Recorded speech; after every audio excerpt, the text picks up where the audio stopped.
Police in Istanbul have used tear gas and water cannon against protesters. Now, hundreds of people have gathered outside the offices of one of Turkey's best-known newspapers after it was raided by police. They moved in after a court ordered that the paper should be put under the management of trustees.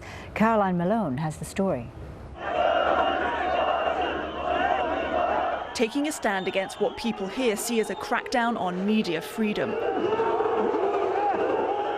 Hundreds of protesters tried to block the entrance to the Zaman newspaper offices on Friday night. We're here to defend democracy and freedoms. We're here to defend our basic rights. Riot police pushed through the crowds with water cannon and tear gas.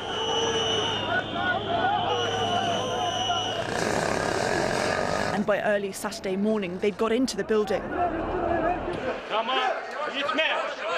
They pushed journalists covering the incident out and evicted the Zaman editors.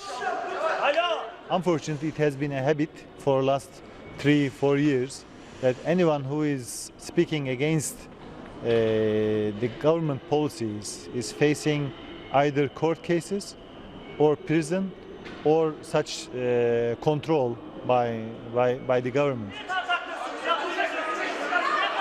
The police were acting under a court order to replace the management of the newspaper, but initially no reason for the raid was given. The daily Turkish paper has a circulation of 650,000 people, more than any other newspaper.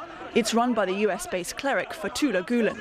Gulen was once close to President Tayyip Erdogan, but he's been accused of trying to overthrow the government since 2013, when police and prosecutors launched a corruption case against some of Erdogan's ministers and advisors.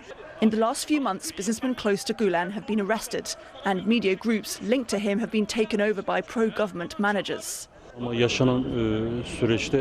Such incidents have become normal these days. Things you never thought could happen.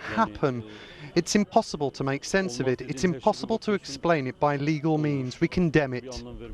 The last headline before the newspaper was raided reads, "The Constitution is suspended." Caroline Malone, Al Jazeera. Now, the raid on the newspaper sparked immediate concern in Washington and in Brussels. EU Commissioner Johannes Hahn said he was extremely worried. A little earlier, we spoke to Robert Pearson, a former US ambassador to Turkey. This move is not unexpected. Steps to this point have been taken in the past. I think that President Erdogan did this for two reasons.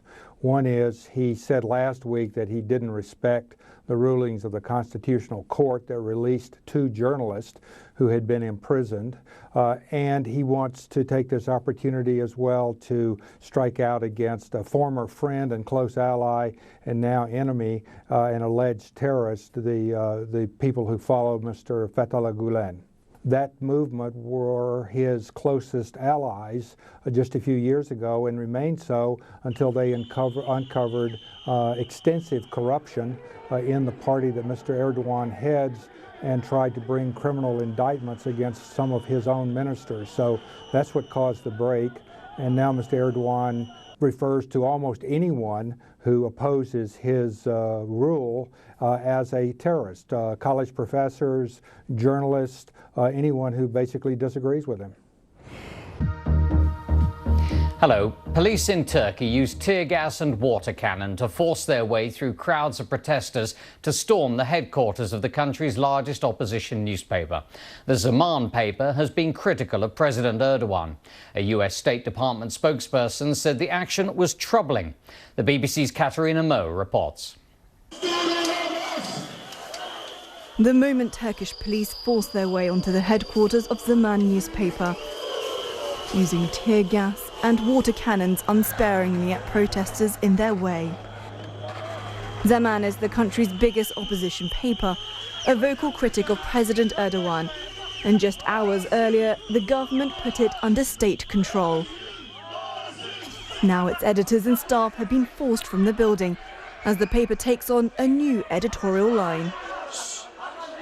Unfortunately, it has been a habit for the last 3-4 years that anyone who is speaking against the government policies is facing either court cases or prison or such control by the government. And I think this is a dark period for our country, for our democracy, but I don't think that this dark period will continue. Zaman journalists reported what was happening through social media, tweeting images of the raid, the injuries caused by riot police, and the outrage felt. Here, the editor-in-chief of the sister paper says her phone was grabbed by police. Angered by the seizure, protesters had been shouting for democracy and free speech. The US State Department called it the latest in a series of troubling actions by the Turkish government against press freedom. No official explanation has been given for the court's decision. Zaman is closely linked to the US-based Muslim cleric Fethullah Gulen, viewed by President Erdogan as an enemy of the government. Many of his supporters have been arrested, and this takeover is seen as part of that crackdown. Katerina Moe, BBC News.